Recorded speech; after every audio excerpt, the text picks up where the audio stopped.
Hello friends, आज मी बनवते उकडीचे मोदक। मोदक बनवण्यासाठी मी तांदूळाचं 2 वाटी पीठ घेतलं, 1 ग्लास पाणी घेतलं, अर्धा ग्लास दूध घेतलं, 1 चमचा तूप घेतलं आणि मीठ चवीपुरतं। मी आधी पाणी घातलं, नंतर दूध घातलं, मीठ घातलं, तूप घातलं आणि त्याच्यामध्ये पीठ सोडून अशी उकड काढून घेतलेली आहे।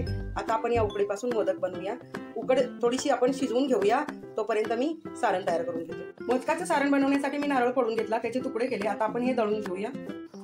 आता आपण मोदकामध्ये भरण्यासाठी सारण तयार घेऊया। इकडे मी 1 चमचा तूप घातलंय,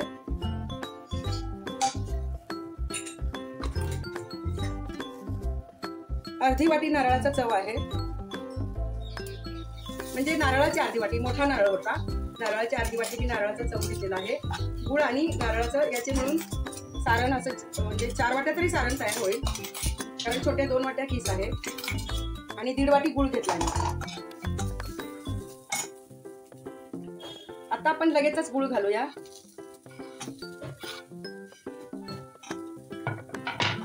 आणि हे सारण मंद आचेवरती परतून घेऊन चांगलं शिजवून घेऊया। आता घालते मी वेलचीचे दाणे कुटून घेतलेत।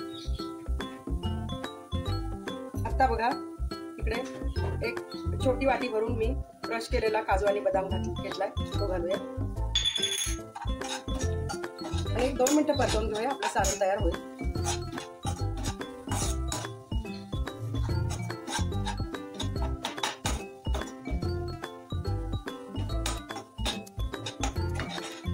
त्याच्यामध्ये मी ना थोडासा नारंगी कलरचा फूड कलर घालणार आहे, त्यामुळे वरून मोदक पांढरा आणि आतून सारण असं नारंगी कलरचं खूप छान दिसतं। आपण जेव्हा मोदक तोडतो ना, असा उभा कापतो ना, तेव्हा आतमध्ये ते सारण खूप छान दिसतं कलरचं।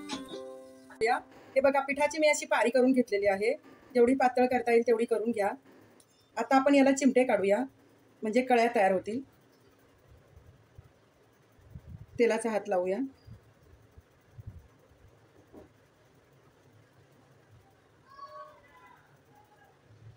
असे खालीपर्यंत चिमटे काढून घ्या, म्हणजे त्याला कळीचा आकार येतो।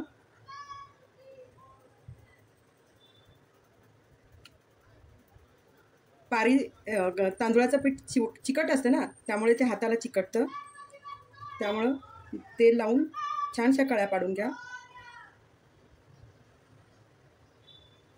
हे बघा, अशी पारी तयार झालेली आहे। याच्यामध्ये आपण सारण भरूया।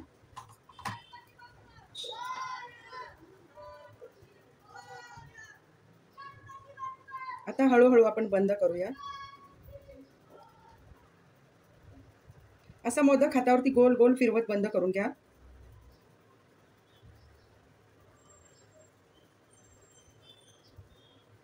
हे बघा, किती छान मोदक तयार झाला, खूप छान दिसतो। परत तुम्ही आकारही देऊ शकता। आता मी सगळे मोदक असेच बनवून घेते। इकडे मी सगळे मोदक तयार करून घेतलेले आहेत आणि वरती पाणी ठेवलंय, त्याच्यावरती चाळणी ठेवली, आपण वाफवून घेऊया। तयार झालेत आपले मोदक। आज माझ्याकडे गणपती येतो, त्यामुळे खूप गडबड आहे घरात, तरी त्यातून ही मोदक बनवण्याचा मी प्रयत्न केलेला आहे। आवडल्यास लाईक, कमेंट आणि सबस्क्राईब करायला विसरू नका फ्रेंड्स।